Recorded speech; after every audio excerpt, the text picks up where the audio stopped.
ন্যূনতম সময়ে কিভাবে নদী পার হওয়া যায়, সংক্ষেপ ট্রিক্স একেবারে 1 মিনিটে তুমি সমাধান করতে পারতেছ।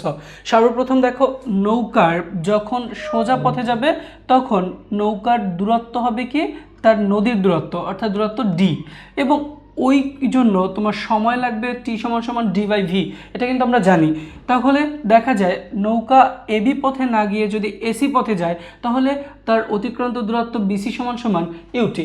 এখানে টি হচ্ছে কি ডি বাই ভি, আমরা সাজিয়ে লিখলে কি আসে u by v into d. তাহলে যেহেতু স্রোতের বেগ ভি ইউ এবং নৌকার বেগ ভি, তাহলে তার লব্ধি বেগ ডব্লিউ সমান সমান root over u square plus v square. তাহলে মূল যে বেসিকটা সেটা হচ্ছে তুমি কিভাবে তার অতিক্রান্ত দূরত্ব বের করতে পারবা। তাহলে অতিক্রান্ত দূরত্ব এখন তোমার এসি, এসি ইকাল টু কী দাঁড়ায় দেখো root over A B square plus BC square. AB কত তোমার, এবি হচ্ছে ডি, তাহলে ডি স্কোয়ার প্লাস বিসির মান হচ্ছে u by v into d whole square.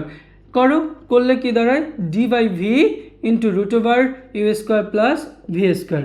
U square plus v square equal to কত ডব্লু।